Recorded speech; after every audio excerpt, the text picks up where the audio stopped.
Hello guys, vores chemistry में एक बार फिर से आपका स्वागत है। मैं अभिषेक वोरा एमएस चौहान के जनरल ऑर्गेनिक केमिस्ट्री के 10th क्वेश्चन को सोल्व करने जा रहा हूं। जैसे कि क्वेश्चन जो आपकी स्क्रीन पे डिस्प्ले हो रहा है, which of the flowing rings is highly strained, कि कौन सी रिंग जो है वो हाईली स्ट्रेन्ड है।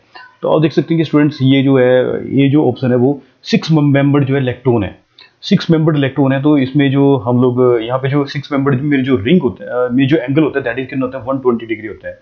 तो हम लोग एंगल स्ट्रेन कैसे निकालते हैं, तो एंगल स्ट्रेन जो है कैसे निकलेगा, इसमें आप देख सकते हैं कि कार्बन जो है दैट इज sp3 हाइब्रिडाइज्ड है। तो sp3 हाइब्रिडाइज्ड में जो हम लोग एंगल एक्सपेक्ट करते हैं वो 109 डिग्री 28 मिनट होता है, ठीक है। तो यहाँ पे हम लोग अप्रोक्सीमेटली 109 डिग्री ही ले रहे हैं, 109 डिग्री ले रहे हैं, ठीक है। तो जैसे कि हम देख सकते हैं कि एक्सपेक्टेड एंगल कितना था 120 डिग्री, नहीं यहाँ पे जितना एंगल कितना आ रहा है 6 मेंबर रिंग में कितना एंगल है 120 डिग्री है। और यहाँ पे expected angle sp3 hybridise carbon होने की वजह से यहाँ पे जो एंगल है वो कितना है 109 डिग्री। तो आप देख सकते हैं कि यहाँ पे जो एंगल स्ट्रेन है वो कितने डिग्री का है, 11 डिग्री का इसमें एंगल स्ट्रेन आ रहा है। इसी तरह से हम लोग देख सकते हैं 5 मेंबर्ड हमने इलेक्ट्रॉन ली, इसमें जो एंगल होता है 5 मेंबर्ड रिंग में कितना एंगल होता है 108 होता है, ठीक है। तो एंगल स्ट्रेन कितना आएगा, एंगल स्ट्रेन यहाँ पे आप देख सकते हैं कार्बन जो है sp3 हाइब्रिडाइज है और इसमें जो एक्सपेक्टेड एंगल जो होगा वो कितना होगा 109 डिग्री 28 मिनट के करीब होगा। तो ये माइनस हो जाएगा 108, 1 डिग्री के इक्वल आ जाएगा 1 डिग्री के, या फिर हम लोग बोल सकते हैं 28 मिनट लिया तो अप्रोक्सीमेटली 1 और 2 के बीच में आ जाएगा। तो इसका जो एंगल स्ट्रेन कितना होगा 1 डिग्री हो जाएगा, ठीक है। इसी तरह से बीटा इलेक्ट्रॉन जो है यहाँ पे जो एंगल होगा वो कितना होता है 4 मेंबर्ड रिंग है। ये जो बीटा इलेक्ट्रॉन जो है इसमें जो एंगल जो है वो कितना होता है 4 मेंबर्ड रिंग है, और 4 मेंबर्ड रिंग में जो एंगल होता है वो कितना होता है 90 डिग्री होता है, ठीक है। तो एंगल स्ट्रेन कितना आएगा, कार्बन sp3 हाइब्रिडाइज और एक्सपेक्टेड जो एंगल होगा वो कितना होगा 109 डिग्री होगा, 109 में से 90 डिग्री चला गया, ठीक है। तो एंगल स्ट्रेन आएगा यहाँ पे कितना होगा 19 डिग्री, ठीक है। या डी ऑप्शन में भी जो है दैट इज कॉल्ड लेक्टम है, 5 मेंबर्ड लेक्टम है। तो इसमें जो एंगल होगा वो भी कितना होगा 108 होगा। कार्बन यहाँ पे यदि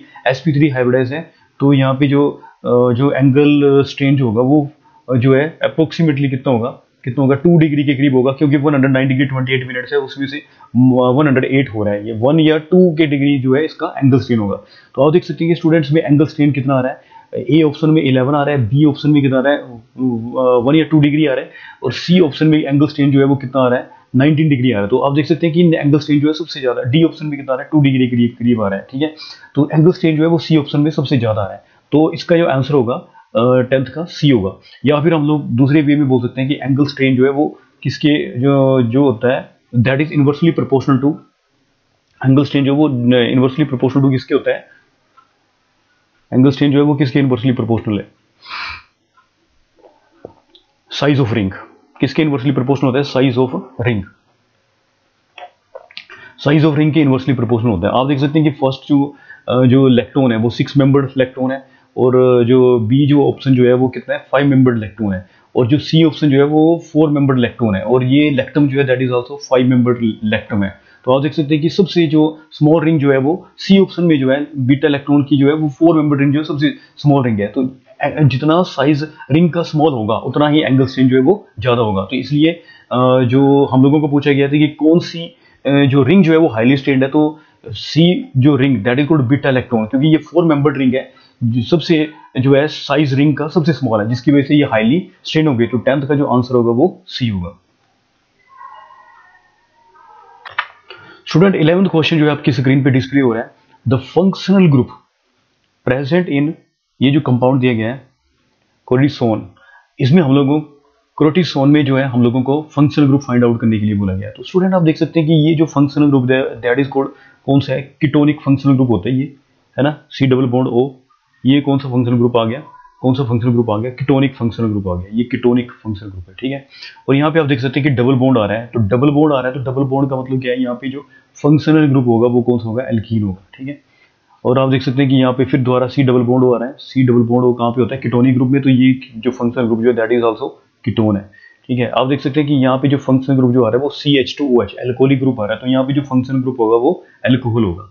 और आप देख सकते हैं कि OCH3, आपको पता होगा कि जो ईथर होता है उसका जनरल फार्मूला क्या होता है ROR, और इसका फंक्शनल ग्रुप क्या होता है O, ठीक है। तो ये जो फंक्शनल ग्रुप जो है वो किसका है, ईथर का है। तो ये किसके साथ मैच कर रहा है, कीटोन, आप देख सकते हैं कीटोन, एल्कोहल, एल्कीन और ईथर, ये ऑप्शन बी के साथ मैच कर रहा है। तो स्टूडेंट्स 11 का जो आंसर होगा वो बी होगा, ठीक है।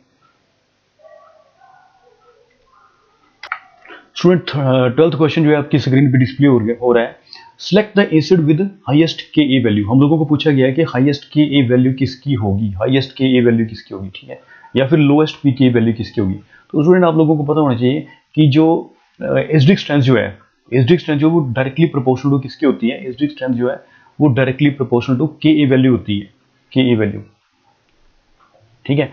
एसिडिक स्ट्रेंथ जो depend upon the tendency to release the H+ ion, जो जितनी आसानी से H+ आयन देगा वो उतना ज्यादा एसिडिक होगा, ठीक है, लग गया पता। और उसकी के ए वैल्यू जो है वो भी क्या होगी, ज्यादा होगी। और के ए और जो पी के वैल्यू जो होती है वो एक दूसरे की क्या होती है, इनवर्सली प्रोपोर्शनल होती है। यदि कोई स्ट्रॉन्ग एसिड है तो उसकी के ए वैल्यू जो है वो ज्यादा होगी, ठीक है, के ए वैल्यू उसकी ज्यादा होगी, और पी के ए जो वैल्यू होगी वो उसकी क्या होगी, कम होगी, लोएस्ट होगी। स्ट्रॉन्ग एसिड जो है उसकी के ए वैल्यू जो है वो हाईएस्ट होगी और पी के वैल्यू जो है वो लोएस्ट होगी, क्योंकि के और पी के वैल्यू जो बोथ आर इनवर्सली प्रोपोर्शनल। तो एसिडिक स्ट्रेंथ जो है वो किस पे डिपेंड करती है, tendency to release the H+ ion. और एसिडिक स्ट्रेंथ जो है हम लोग बात करें तो एसिडिक स्ट्रेंथ जो है वो किस पे डिपेंड करती है, stability of conjugate base, stability of conjugate base. या फिर स्टूडेंट हम लोग बोल सकते हैं कि एसिडिक स्ट्रेंथ जो है किसके ऊपर डिपेंड करती है, स्ट्रेंथ जो वो किसके ऊपर डिपेंड करती है, स्टेबिलिटी ऑफ एनाइन। किस पे, stability of anion, stability of anion, कि जो एनाइन स्टेबल होगा वो जो है आसानी से H+ आयन रिलीज करेगा, और आसानी से H+ आयन रिलीज करेगा तो ऑब्वियस है कि उसकी एसिडिक स्ट्रेंथ क्या होगी, ज्यादा होगी, और डेफिनेटली उसकी के वैल्यू जो है वो हाईएस्ट होगी, ठीक है, और पी के वैल्यू जो है लोएस्ट होगी। तो हम देख सकते हैं कि स्टूडेंट्स ए ऑप्शन में जो आप देख सकते हैं कि जब ये H+ आयन रिलीज करेगा, जैसे ये आप देख सकते हैं CH3COOH दिया आप लोगों को, ठीक है, ऑक्सीजन की इलेक्ट्रोनेगेटिविटी ज्यादा, ये इलेक्ट्रॉन को अपनी तरफ खींचेगा, जिसकी वजह से एक एनाइन की क्या करेगा, फॉर्मेशन कर देगा, ये इस टाइप का एनाइन बन जाएगा।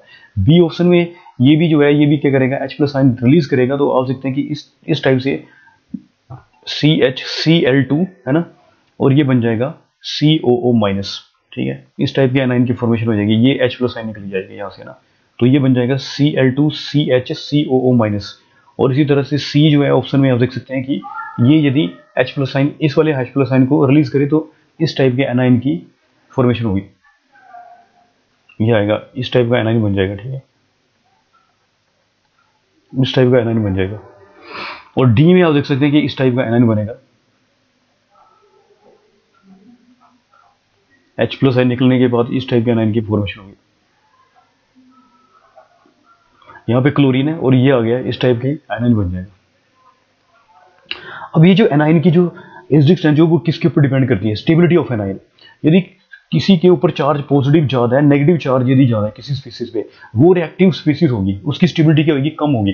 तो एसिडिक स्ट्रेंथ जो है वो किसके डायरेक्टली प्रोपोर्शनल है, एसिडिक स्ट्रेंथ जो है वो डिपेंड करती है किसके ऊपर, एसिडिक स्ट्रेंथ जो है वो स्टेबिलिटी ऑफ कार्बोकैटाइन और एनाइन के ऊपर क्या करती है, डिपेंड करती है। एनाइन की स्टेबिलिटी और जो कैटाइन होता है उसकी स्टेबिलिटी पे क्या करती है, डिपेंड करती है एसिडिक स्ट्रेंथ।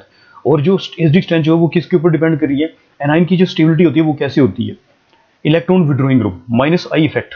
यदि इलेक्ट्रॉन विड्रॉइंग ग्रुप अटैच है, तो क्या होगा, अपनी तरफ खींचेगा, नेगेटिव चार्ज को अपनी तरफ खींचेगा, तो क्या होगा, उसमें नेगेटिव चार्ज हो वो क्या होगा, न्यूट्रलाइज हो जाएगा, कम हो जाएगा, जिसकी वजह से स्टेबिलिटी जो वो इंक्रीज करेगी और एसिडिक स्ट्रेंथ जो है वो भी क्या करेगी, इंक्रीज करेगी, ठीक है।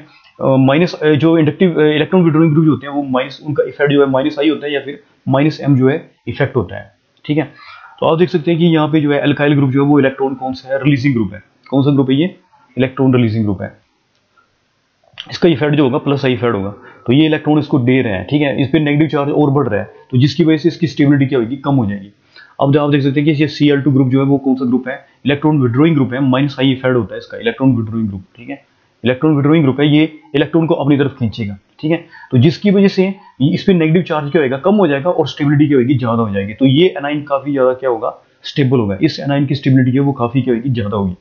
तो क्या पता, क्योंकि ये इलेक्ट्रॉन ग्रुप है, इलेक्ट्रॉन विड्रॉइंग ग्रुप है, इसका इफेक्ट कौन सा होता है, -I इफेक्ट होगा, ये नेगेटिव चार्ज को क्या करेगा, कम कर देगा, जिसकी वजह से इसकी स्टेबिलिटी जो है वो क्या करेगी, इंक्रीज करेगी।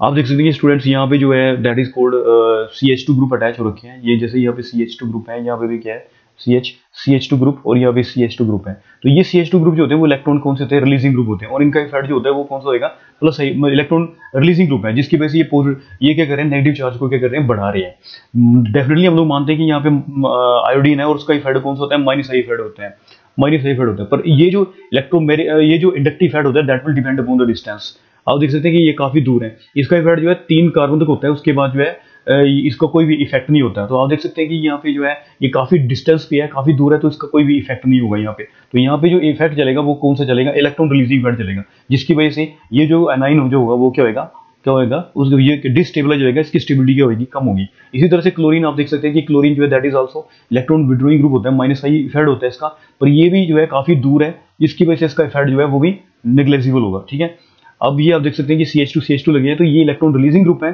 जो कि नेगेटिव चार्ज को क्या कर रहे हैं, इंक्रीज कर रहे हैं, उसको क्या कर रहे हैं, डिस्टेबलाइज कर रहे हैं। तो आप देख सकते हैं कि इस डिस्टेंस जो है किसी भी एनाइन पे, एनाइन की जो है वो किसके ऊपर डिपेंड करती है, इलेक्ट्रॉन विड्रॉइंग ग्रुप पे डिपेंड करती है। किस पे डिपेंड करती है, इलेक्ट्रॉन विड्रॉइंग ग्रुप पे। तो आप देख सकते हैं कि तीनों जो ये ए और सी और डी में जो है इलेक्ट्रॉन रिलीजिंग इफेक्ट है, ठीक है, और बी ही ऑप्शन ऐसी है जिसमें इलेक्ट्रॉन विड्रॉइंग इफेक्ट है, ठीक है, जिसकी वजह से ये एनाइन जो है वो स्टेबल होगा, जिसकी वजह से ये बी जो ऑप्शन है आसानी से H+N क्या करेगा, रिलीज करेगा, जिसकी वजह से इसकी एसिडिक स्ट्रेंथ जो है वो सबसे क्या होगी, ज्यादा होगी। इसलिए डेफिनेटली इसकी Ke वैल्यू जो है वो काफी क्या होगी, ज्यादा होगी, और Pk वैल्यू जो है सबसे क्या होगी, कम होगी।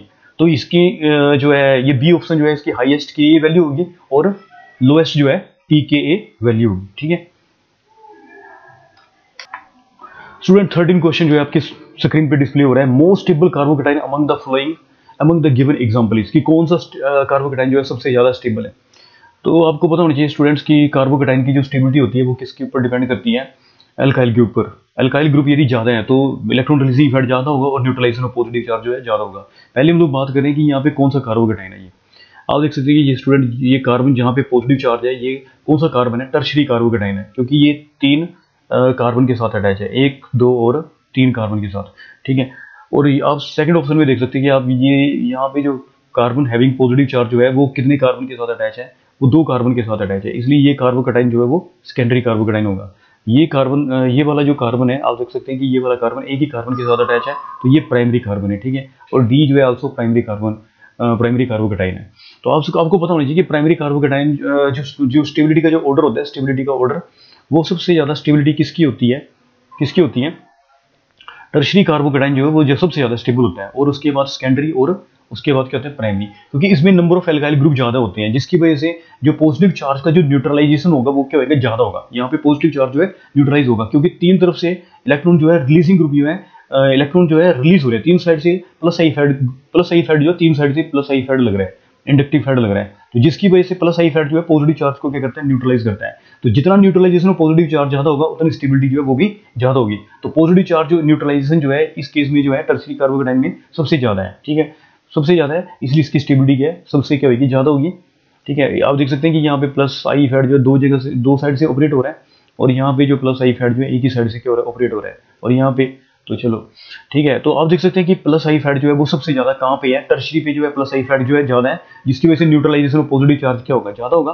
जितना पॉजिटिव चार्ज न्यूट्रलाइज होगा, जितनी न्यूट्रलिटी आएगी उतनी स्टेबिलिटी जो है वो ज्यादा होगी। इसलिए ऑप्शन आपको पूछा गया था मोस्ट स्टेबल कार्बोकेटाइन, तो ऑप्शन ए जो है इसका आंसर होगा कि ये, क्योंकि ये टर्शरी कार्बोकेटाइन जो है कंटेन करता है, ठीक है, जिसकी वजह से टर्शरी कार्बोकेटाइन की जो स्टेबिलिटी होती है वो सेकेंडरी और प्राइमरी से ज्यादा होती है, इसलिए 13 में जो आंसर होगा वो ए होगा, ठीक है।